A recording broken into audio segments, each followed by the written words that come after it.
Are you? I'm so sorry. Are you part of gym staff? I am.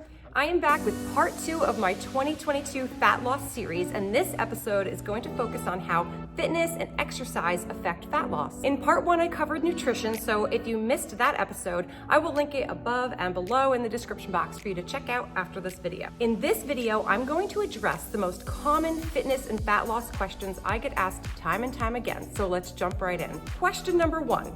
How can I get rid of this belly fat, and what exercises can I do to get rid of this fat that's on the back of my arms? Okay, as for what particular exercises you can do to get rid of fat in certain areas, well, sadly, there's no such thing, but don't get too upset, just hear me out. All right, so you can't do 1,000 crunches to get rid of your belly fat, and you can't do 500 dips to get rid of the fat off the back of your arms. It just doesn't work like that. Training certain areas of the body strengthens the muscles that are underneath the fat. However, when you are exercising, you're burning calories, and that helps you to achieve the calorie deficit that is required to burn fat.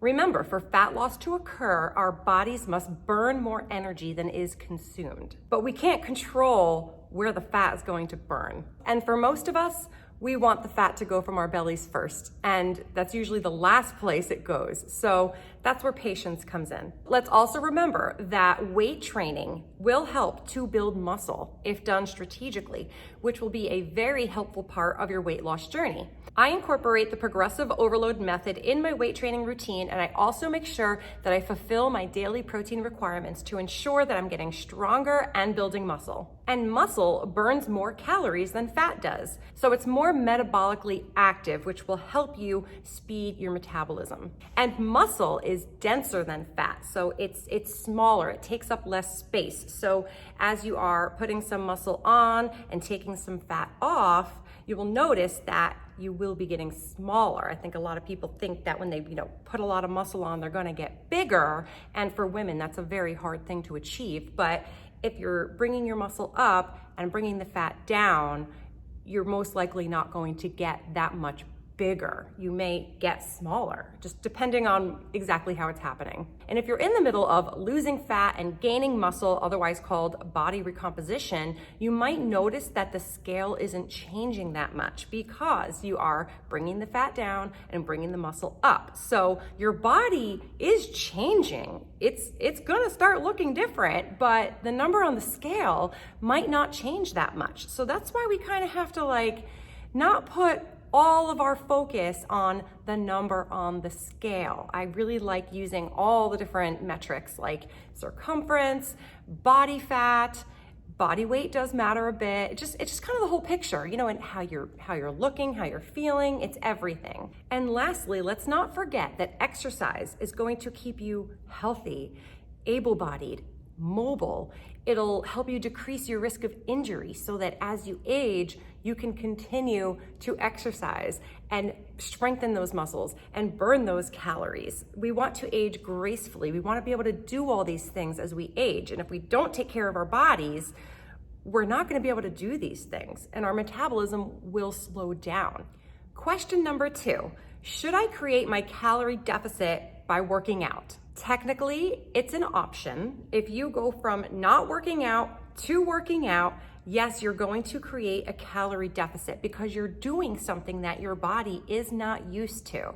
However, if you're already exercising and you have a workout routine, you need to create that calorie deficit in other ways, such as through your diet. And obviously, if you are starting to work out and it's a new thing for you, I do also recommend focusing on diet as well. I wouldn't rely on just the exercise to create the calorie deficit. I would do both because you don't want to have to try to burn so many calories at the gym to create this deficit. You want to burn some calories at the gym or doing whatever exercise you like. You want to lessen the amount of calories you take in through your food.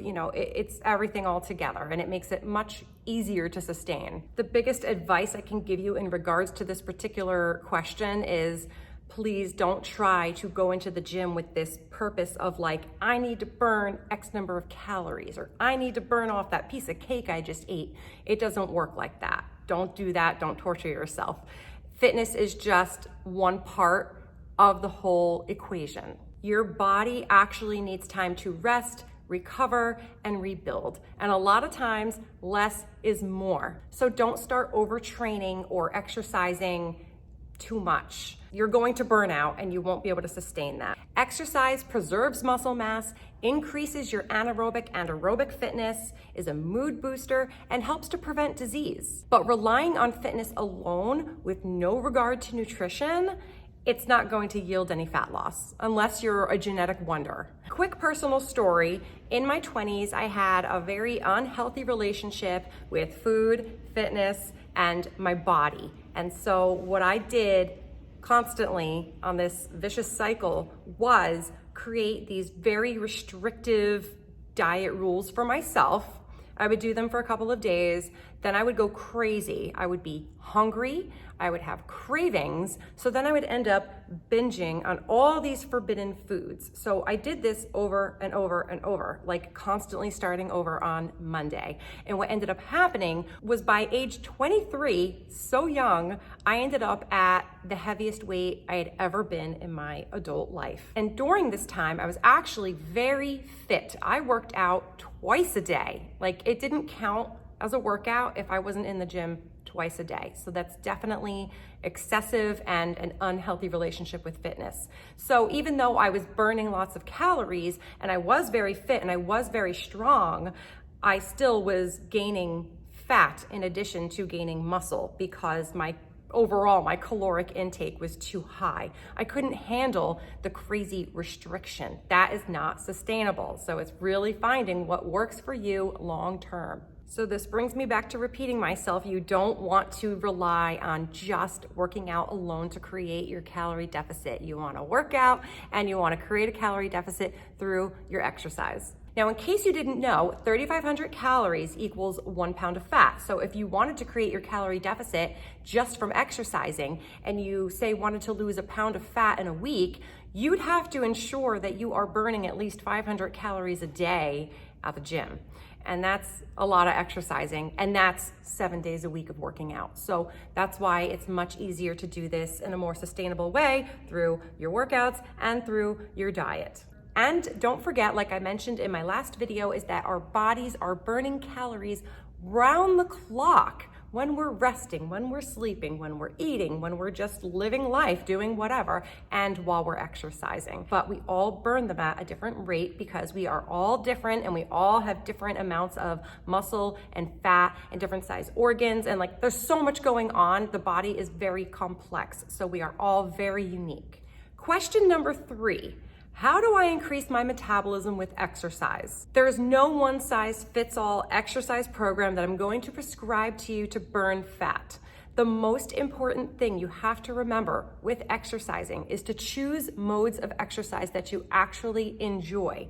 If you do not like what you're doing, there goes your consistency, there goes your workout program, and you're not gonna make any progress. So if bike riding or taking group exercise classes or walking is your jam, then keep doing that. You have to focus on that first and foremost because it will ensure that you keep doing it. However, I do highly recommend that you also incorporate some form of strength training. It can be through free weights, weight machines, using your body weight, using all the toys like balls and bands. It doesn't matter what it is, just incorporate some strength training because you absolutely need to focus on building strength, building muscle, and it will also help you increase or maintain your bone density so that you do age gracefully. And like I said before, so you're able to do these things as you age. And as you get fitter and stronger, you're going to feel so much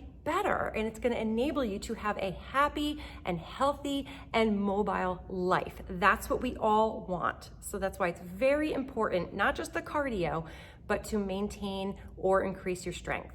And question number 4, what exercises burn the most calories? In regards to strength training, if you do more compound movements, which means utilizing multiple joints at one time, you will burn more calories because you're incorporating several muscles and larger muscles. So examples would be chest press, pull-up, squats, lunges. These are all compound movements as opposed to isolation movements where you're only using a small group of muscles at a time, like the biceps or the triceps. Supersets are also good to do during weight training because you're working opposing muscle groups back to back. So you don't really need to rest that much in between sets. So you can keep that calorie burn going throughout your workout. So examples would be like working chest and back to back, so you don't have to rest, instead of say just working chest and then sitting there resting. It's a good method for keeping that calorie burn up if that's what you're looking for.